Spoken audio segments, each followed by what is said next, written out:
You are standing in your driveway on a Tuesday morning when the sky to the east turns the wrong color. Not sunrise. Something white and completely flat that holds perfectly still while everything else moves. Every car alarm on the block trips at once. A dog 3 houses down stops barking mid-bark. Just stops. You check your phone. No signal. Not one bar. The man across the street stands on his porch in a bathrobe. He looks at you. You look at him. Neither of you says anything because there is nothing to say that would make any difference now. My name is Kowalski. I had a hardened shelter under my backyard, 4 months of food, and a neighbor named Dave who called me a lunatic on TikTok 6 months ago. 80,000 people agreed with him. This is what happened after the sky went white. I sealed the bunker door at 6:14 a.m. on a Tuesday.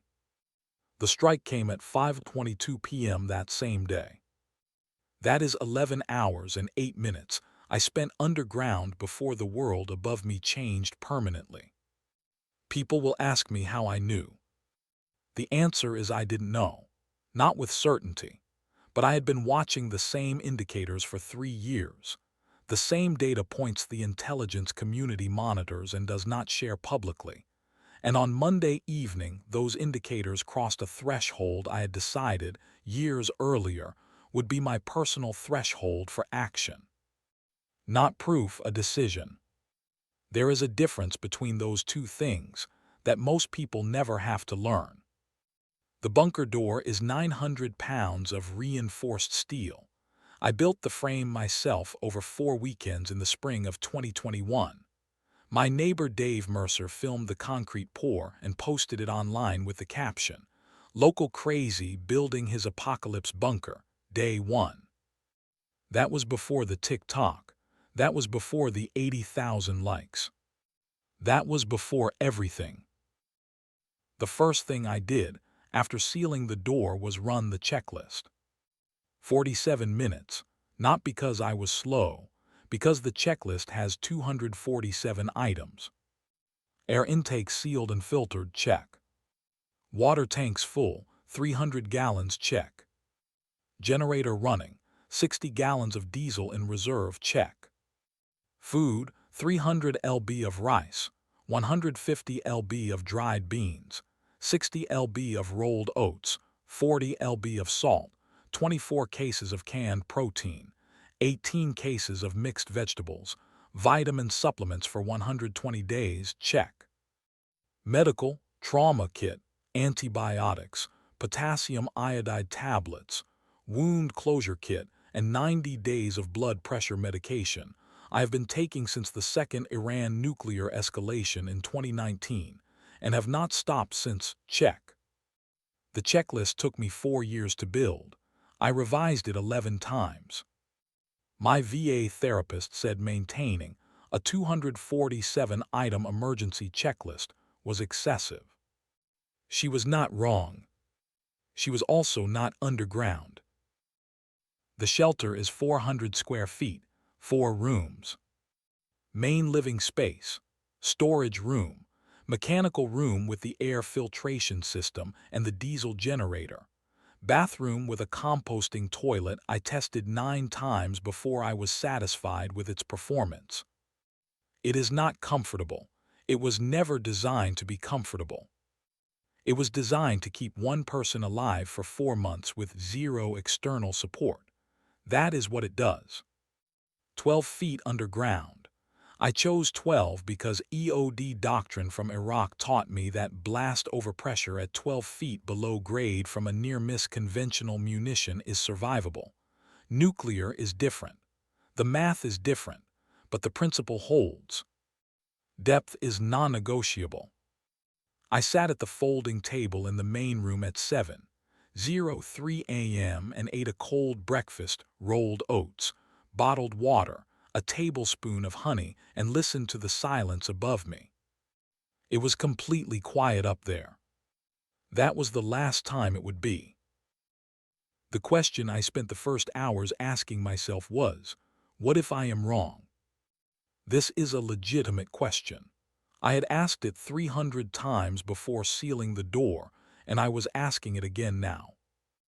If I was wrong, I had sealed myself into a 400-square-foot concrete box under my backyard on a Tuesday morning and would emerge in 72 hours to find a completely normal world and a completely legitimate reason for my sister Sandra to stop speaking to me entirely. If I was right, 72 hours was not going to be nearly long enough. I had run this calculation many times. The cost of being wrong was embarrassment and family estrangement, both of which I had already survived. The cost of being right and unprepared was death, which I had not survived before and had no interest in testing. The math was always the same. At 9:30 a.m. I heard the first siren. Above me, faint through 12 feet of reinforced concrete and compacted soil, but unmistakable. A civil defense tone I had not heard in the real world in 30 years. I put down the oats. I picked up the dosimeter. I need to go back, because none of this makes sense without what made me the kind of person who builds a 12-foot deep nuclear shelter under a Cleveland suburb and doesn't particularly care who notices. I served with the 9th Engineer Support Battalion, EOD Attachment, Iraq, 2004 to 2007.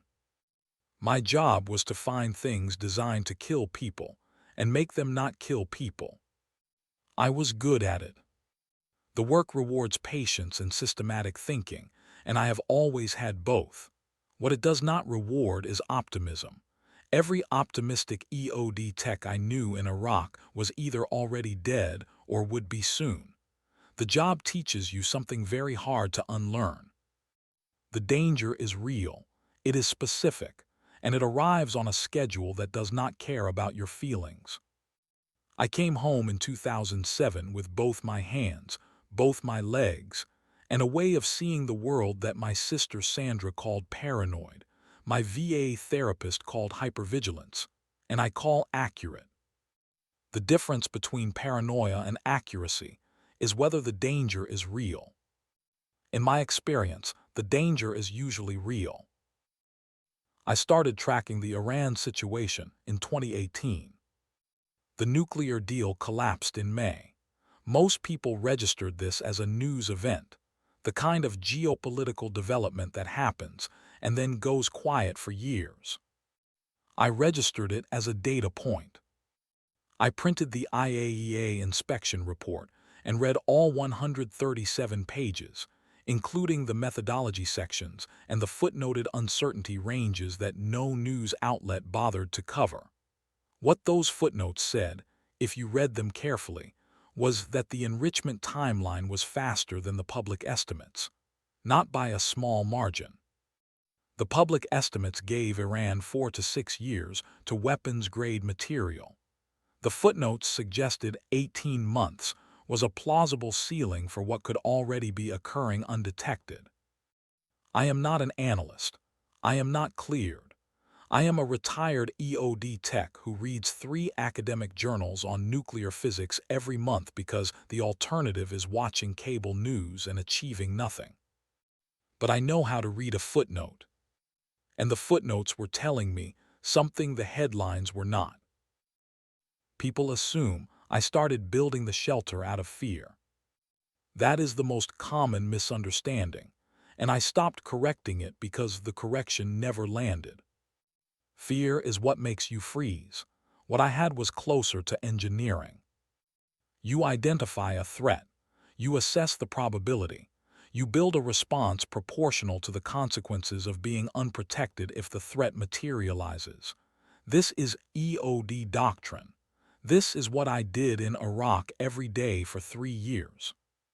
The threat, nuclear exchange between the United States and Iran, escalating from proxy conflict through a miscalculation neither side intended. The probability, low but trending upward from 2018 onward at a rate that concerned me considerably more than official statements suggested it should. The consequences of being unprotected, total. When the cost of being unprotected is death, you do not need high probability to justify preparation. You need any probability above 0. I had considerably more than zero. I went looking for property in Cleveland Heights in early 2019. I bought the house on Edgemont Avenue in March of 2019. 4-bedroom row house, backyard 40 feet deep, HOA that I knew was going to be a problem from the minute I read the covenant documents. I chose it because the soil profile under Cleveland Heights sits on bedrock at approximately 16 feet, stable, low permeability, good thermal insulation. I had a geological survey done before I put in the offer. The real estate agent thought I was checking for radon. I let her think that. I paid $187,000, $40,000 under asking because the kitchen needed work, and the previous owners had a dog that had used the floors as a bathroom for what appeared to be an entire decade. I fixed the kitchen, I left the floors. The floors were not why I was there. Next door, my neighbor Dave Mercer had a swing set he'd bought for kids who were now teenagers and never touched it. He kept it anyway. People hold on to things.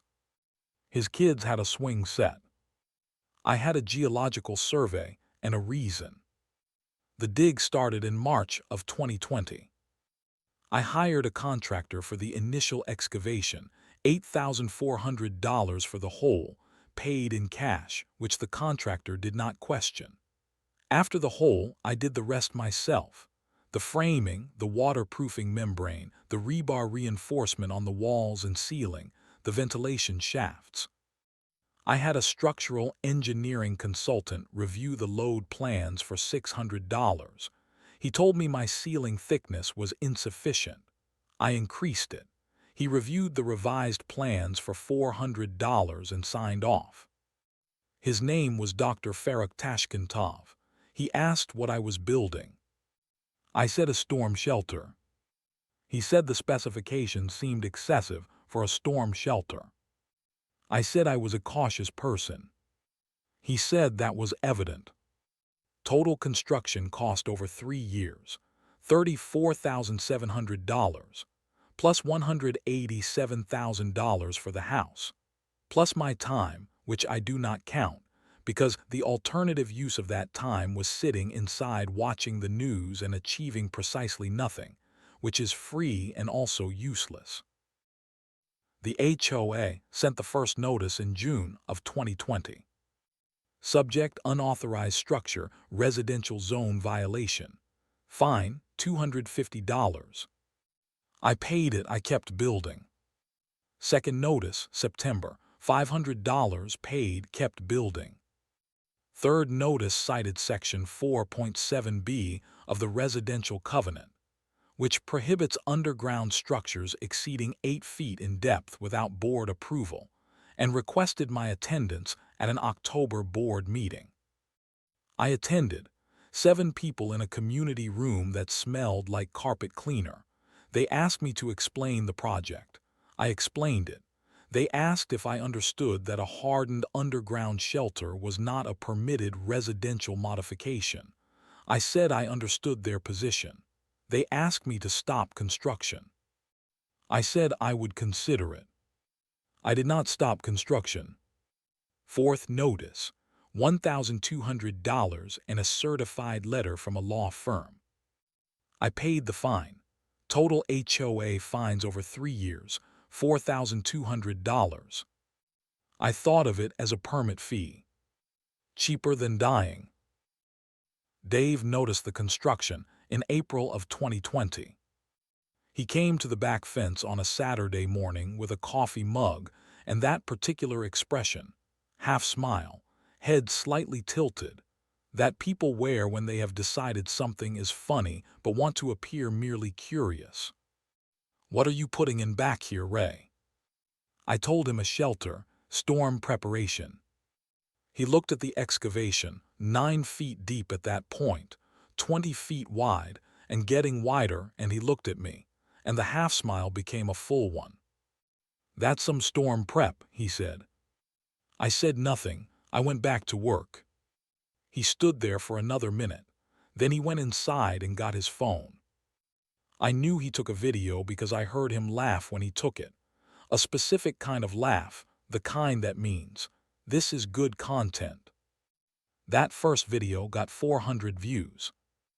At the time, I thought that was a lot. It was not a lot. I thought about how to answer Dave's question for about 4 seconds. Then I told him the truth. I said, I think the United States and Iran are moving toward a nuclear exchange. I think it will begin as a proxy escalation, probably in the Strait of Hormuz, and I think the timeline is somewhere between 18 months and 5 years. I think most people will have between 0 and 4 hours of warning.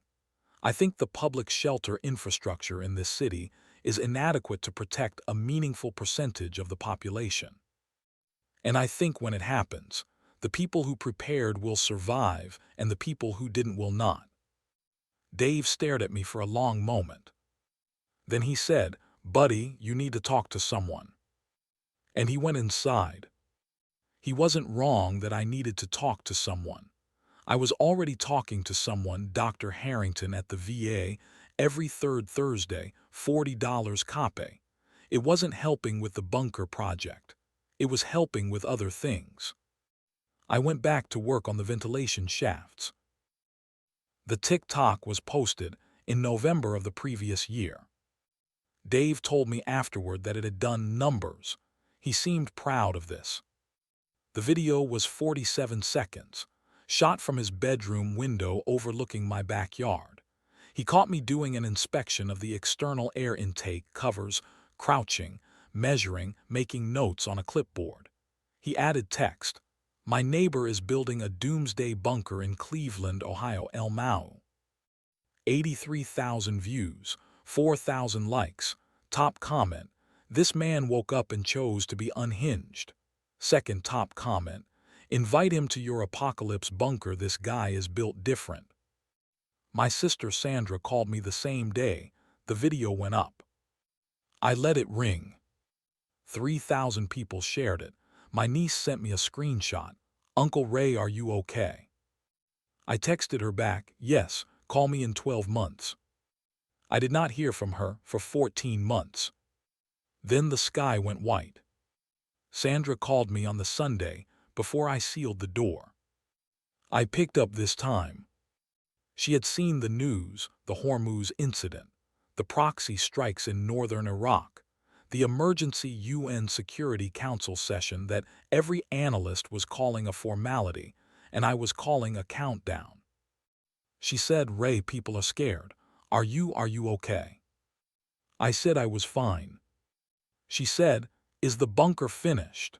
She said the word the way people say something they find embarrassing, quietly, like saying it quietly enough makes it less real.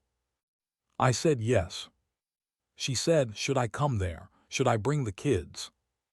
And this is the part of the conversation I will carry for as long as I am alive. I told her the shelter was designed for one person, which was true. I told her the probability of an exchange was still low, and she should stay where she was, which was not true. The reason I built the shelter for one person is the same reason I have always made every major decision alone. I did not trust my judgment enough to make decisions that affected other people. I was right about Iraq. I watched people die because the right information arrived 3 minutes too late, and I have spent 17 years carrying the specific weight of what 3 minutes means when you are wrong about the timing. If I built a 4-person shelter and moved Sandra and her kids into a concrete box under my backyard based on my reading of IAEA footnotes, and it turned out to be nothing, I would have done that to them. I could not carry that. I told myself this was a rational decision. It was not entirely rational. But I also could not carry 4 months underground with 3 people who spent the TikTok incident sending me worried texts and asking if I was seeing someone. Both things were true at the same time. I am not proud of either of them. I sealed the door alone. The indicator that crossed my threshold on Monday evening was not a news report. It was a pattern in 3 military aviation tracking feeds I had been bookmarking for 6 weeks, public data, freely accessible, that nobody else seemed to be watching with the same frame of reference. At 11:14 p.m. on Monday, all 3 feeds went dark simultaneously. Not reduced, dark, no data, like someone had turned off a tap. I had a list of predetermined conditions that would trigger immediate shelter activation. Simultaneous blackout of multiple military aviation tracking feeds had never appeared on that list, because I had never expected it to happen. When it happened, I sat at my kitchen table for 40 minutes. I went through the calculation one final time: cost of being wrong versus cost of being unprepared. Then I put on my boots, walked out to the backyard, and opened the shelter hatch. I did not take anything except what was already staged at the entrance shaft. I had been staged for 3 years. The last person I saw before I sealed the door was Dave. He was walking Biscuit, his golden retriever, about 80 pounds, the dog that destroyed one of my garden beds in 2021, for which Dave apologized exactly once and then never mentioned again. It was 5:58 a.m., still dark. Dave had his earbuds in. He looked over when he heard the hatch mechanism. It makes a specific sound, a deep clunk, like a car door closing in an empty parking structure, and he stopped. He looked at me. I was standing in the open hatch entrance. He pulled out one earbud. "Ray, what are you?" I said, "Go inside, Dave. Take your family somewhere low. Basement, right now." He stared at me. Biscuit sat down on the sidewalk.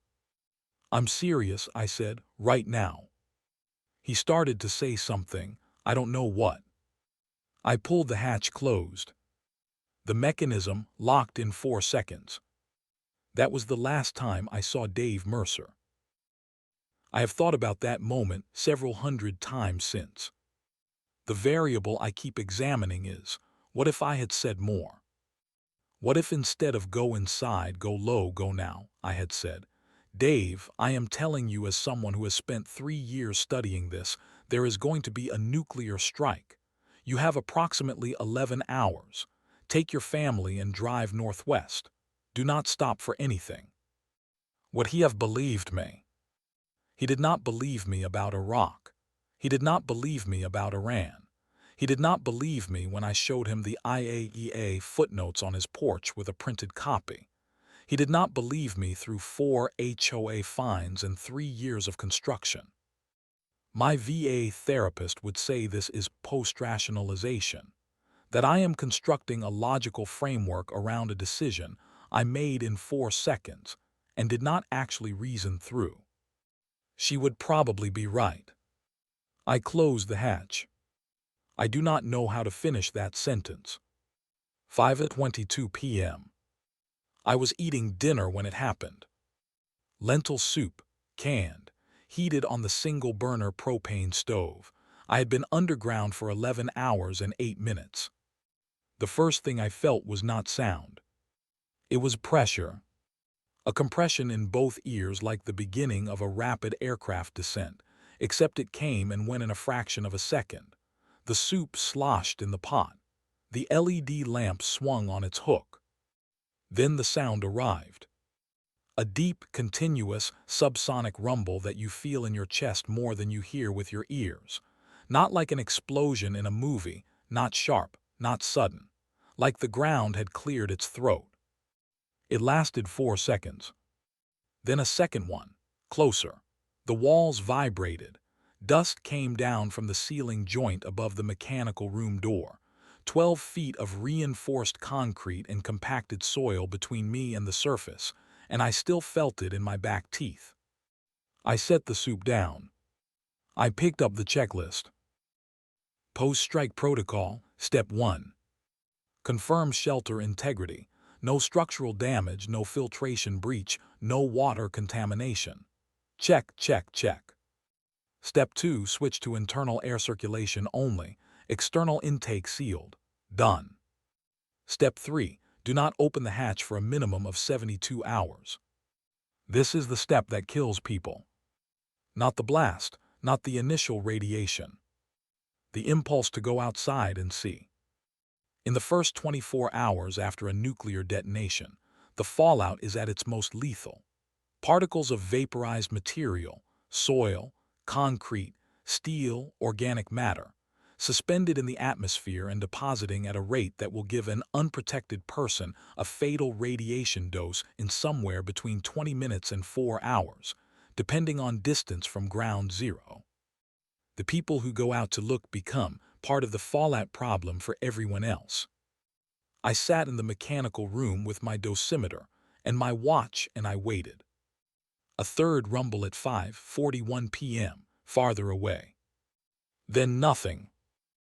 At 6:15 p.m. I got the first emergency broadcast on the hand crank radio. Partial signal, fragmented, the civil defense system operating on backup power, the nearest transmitter damaged or overwhelmed. What I could make out. Multiple detonations, Northeast Corridor, confirmed cities, Philadelphia, Baltimore. A third city, the transmission cut before I could identify it. Presidential succession, FEMA activation, shelter in place, do not go outside. Static. I stayed on the radio for 2 hours. Signal came back in fragments, 30 seconds of something intelligible, then minutes of nothing. At 8:44 p.m. I caught a cleaner signal on a secondary frequency. A man's voice, steady, reading from a prepared statement. Military. I wrote down everything I could hear. 7 detonations confirmed over U.S. soil. Cleveland was not on the list. That was the first time I understood that being right had not felt the way I had expected it to feel. I expected relief. Or vindication. Some version of, I told you, I was right, the math worked. None of those things arrived. What arrived was something I do not have a clean word for. The shelter was working exactly as designed. Air filtration running. Generator stable. 118 days of food remaining. 280 gallons of water. Functional composting toilet. Dosimeter showing safe internal levels. Everything was working. Outside, 7 cities had just ceased to exist as functioning entities. The people who had called me a lunatic were outside. Dave was outside. Sandra was 145 miles away in Columbus, and my phone had no signal, and the radio was telling me the grid was down in 17 states, and civilian communications were not the first priority. Everything was working. I sat on the edge of the cot and I looked at the concrete wall in front of me for a very long time. At 11 p.m. on day 1, I wrote the first log entry. I had a composition notebook, 200 pages, college ruled, staged in the shelter since 2022. Item 203 on the checklist, begin daily log. Day 1. 2300 hours, strike confirmed at approximately 1722 local. 2 detonations within 30 kilometers of this position, likely targeting power grid infrastructure and the airfield 18 miles northeast. Shelter integrity confirmed. Radiation levels nominal. Food and water nominal. Then I stopped writing the operational log. And I wrote, in smaller handwriting below it. Dave was walking his dog at 5:58 this morning. I told him to go inside and go low. I do not know if he did. I closed the notebook. I tried to sleep. The shelter has no windows. I did not know if it was dark outside, or whether the darkness outside was the normal dark of a Tuesday night or something else entirely. I was not ready to find out. Day 2. I woke at 5:30, which is when I always wake. Iraq rewired the part of my brain that handles sleep timers, and it has never fully recovered. Dosimeter still nominal. Radio, stronger signal in the early morning. Something about atmospheric conditions and the ionosphere that I had read about but never expected to test in practice. What the radio confirmed by 600. 7 confirmed U.S. detonations. 3 on U.S. military assets overseas. Iran had suffered at least 4 nuclear strikes in retaliation. Status of the Iranian government unknown. Russia had issued a formal statement of non-involvement that the emergency broadcast authorities were treating as credible, which meant either it was true or the alternative was too large to process. For the Cleveland region, no direct detonation, significant fallout from adjacent strikes. Shelter-in-place guidance extended to 96 hours from the original strike time. I was at hour 31. 65 hours remaining per official guidance. I was not going to wait 65 hours. At 9:15 a.m. on day 2, I found the voicemail. My phone had no signal, had not had signal since before I sealed the hatch, but the phone itself still functioned, and in the voicemail folder there was a message I had not noticed before. I don't know why I hadn't checked sooner. I had been running the checklist, monitoring the radio, eating on schedule, logging in the composition notebook. Doing the things the checklist told me to do because when the environment outside your control is catastrophic, you hold to the things inside your control with both hands and you do not let go. There is a discipline to that. I am good at it. I have been good at it since Iraq, where the alternative to discipline was not undisciplined. It was dead. The checklist is discipline made into a list. It does not leave gaps for things like checking your voicemail. The voicemail was from Dave. Timestamp 6:23 a.m., Tuesday morning, 9 minutes after I sealed the door. I sat on the cot. I pressed play. I listened to it 3 times. The third time I heard what I had missed the first 2. Biscuit, his golden retriever, panting somewhere near the phone. Dave's voice was steady. That surprised me. I had always assumed that if the thing I was afraid of actually happened, the people who had not prepared would panic. That is a comfortable assumption because it validates the preparation. Dave did not sound like he was panicking. Dave sounded like a man who was frightened and trying very hard not to show it to his wife. I recognized that sound. I have heard it before, and I know exactly what it costs a person to maintain. He said he was going to Akron. Akron is 40 miles south of Cleveland. The fallout dispersal analysis I had modeled placed the Akron region in the moderate to high zone for a detonation targeting Cleveland infrastructure, depending on wind direction. I did not want to run that calculation again. I ran it anyway. I thought about Sandra for a long time on day 2. Columbus, 145 miles south, not a primary target, moderate fallout risk depending on wind patterns from the Philadelphia detonation. Wind data I had in the shelter was 72 hours old. I made a decision not to model the scenarios I could not change.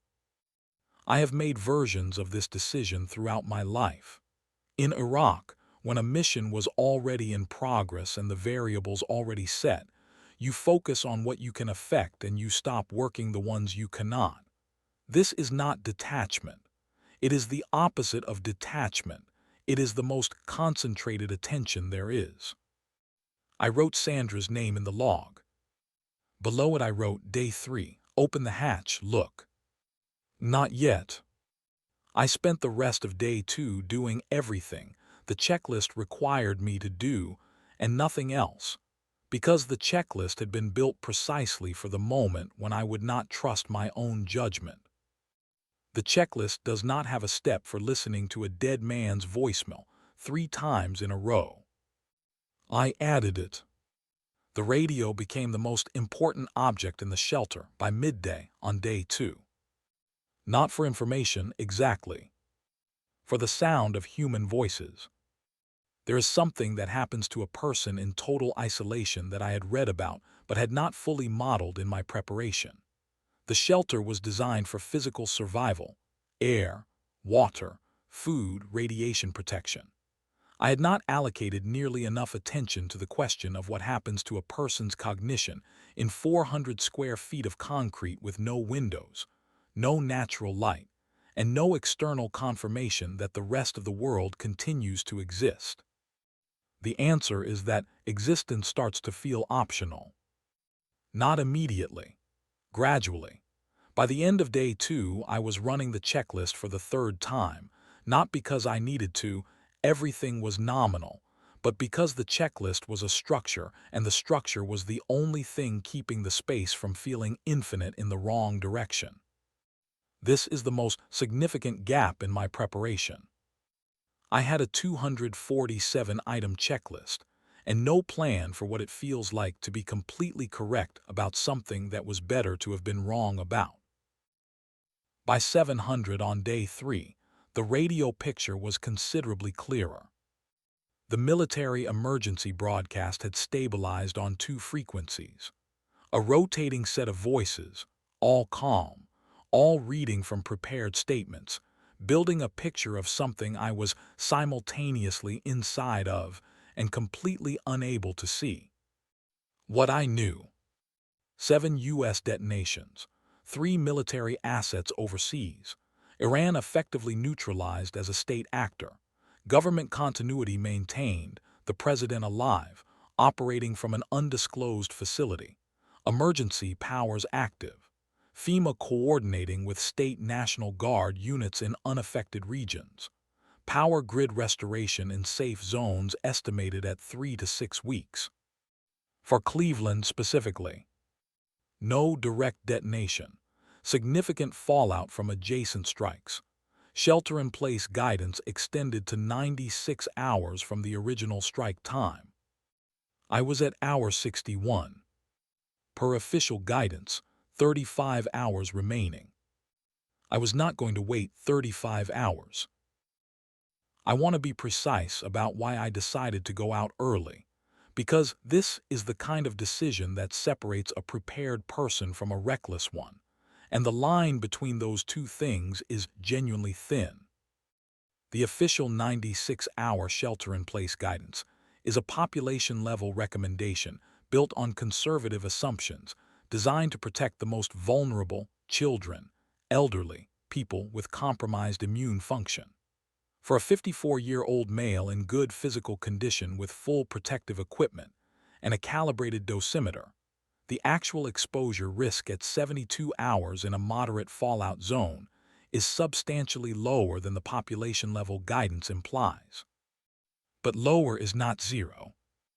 Every minute outside before the fallout fully settles is a number that goes in one direction on the dosimeter.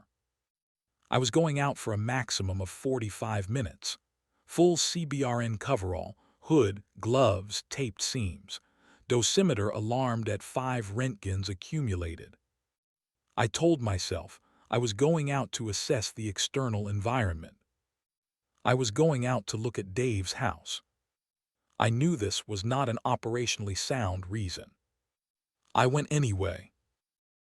I suited up at 8:30 on day 3. CBRN coverall goes on in sequence: boot covers first, then the suit, then hood and gloves, then duct tape on the wrist and ankle seams. Item 89 on the checklist. Total time, 14 minutes. Dosimeter, 0. I had kept it sealed inside the shelter since day 1 as a baseline. Radio, nothing new since 700. I wrote in the log, day 3, 8:44, going outside, max 45 minutes, return at 9:29. The note was for no one. There was no one to read it. I wrote it anyway because the act of writing it made it a mission parameter rather than an impulse, and mission parameters are something I can hold to when impulses are not. I stood in the entrance shaft with my hand on the hatch mechanism. 900 pounds of steel, counterweight assist, opens with about the same effort as a heavy car door. I had opened it in practice 900 times. This time it felt completely different. The first thing that hits you is the color. I don't know how to explain this to someone who has not seen it. The sky was overcast, a flat gray I had expected. What I had not expected was the quality of light underneath it. The color of a photograph left in sunlight too long, washed out, flat, like the contrast had been turned down on the entire visible world.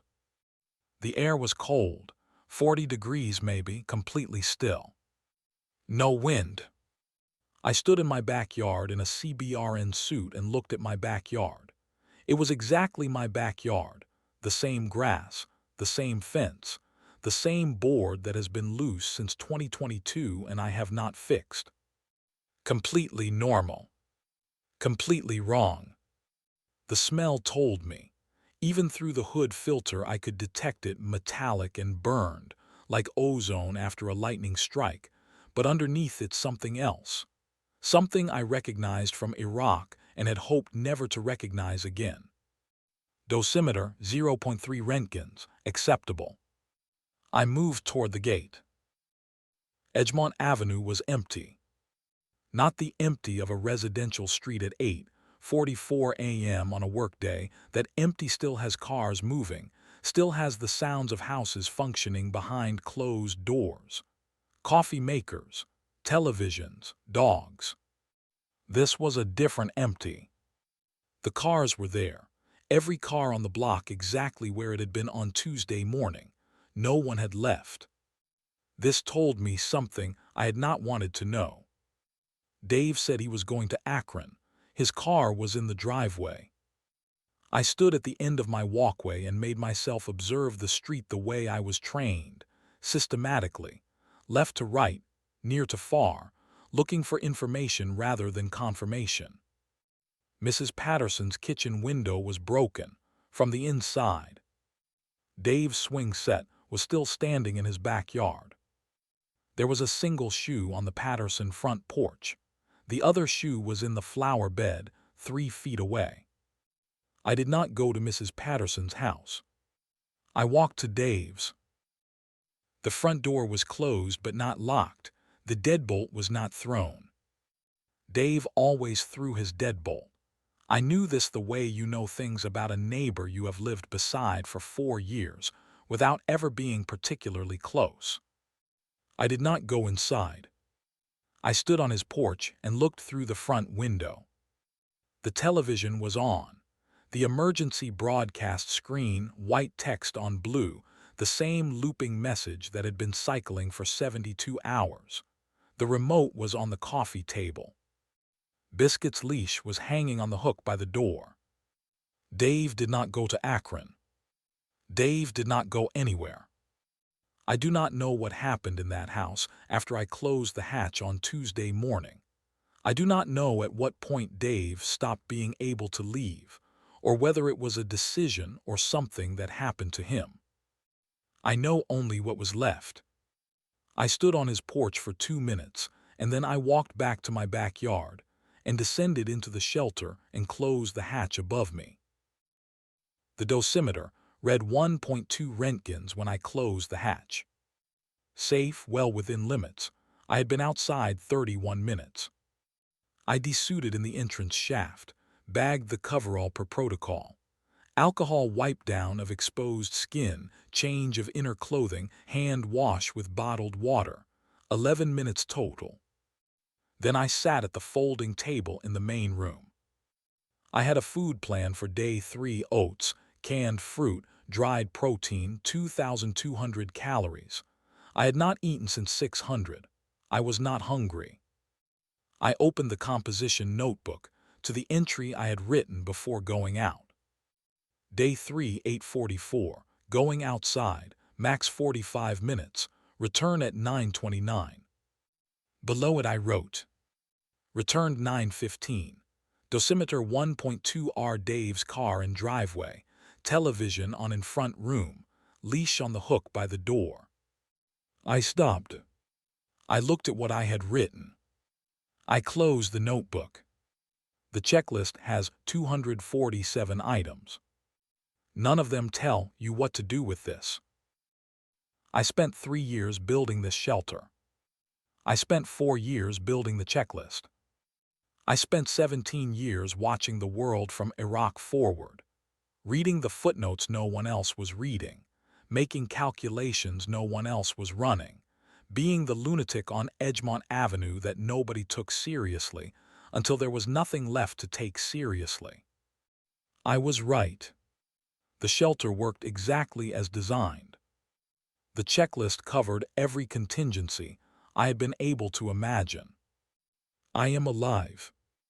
And being right feels like absolutely nothing I prepared for. In EOD work, there is a thing that happens after a successful operation, after you find the device, render it safe, and everyone lives. You do not feel relief, not immediately. You feel the weight of the alternate timeline, the version where you were 4 seconds slower or one assumption wrong. I always thought that feeling was about the device. It is not about the device. It is about the gap between what you could control and what you could not. I am still inside that gap. I expect I will be for some time. Day 3, still in the shelter, 89 days of food remaining, 271 gallons of water. The radio says grid restoration in unaffected zones is ahead of schedule. The radio says collection points are forming at high school gymnasiums and community centers in the outer suburbs. The radio says there are people who made it. On day 7, I will assess the external radiation levels against the updated FEMA guidance and decide whether permanent exit is safe. On day 10, I will walk to the nearest collection point. I have a go bag staged at the entrance shaft, 14 days of food, water purification tablets, full medical kit, potassium iodide, cash, and a printed copy of my EOD credentials in a waterproof sleeve. Item 248 on the checklist. I added it on day 2. I have thought about what I will do when someone asks me how I survived. I will tell them I built a shelter, 3 years, $34,700. My neighbor put it on TikTok and 80,000 people agreed I had lost it. I will not tell them what I found when I walked his street. Some things you carry yourself. This has been the last signal. Every transmission is someone's last. Stay prepared.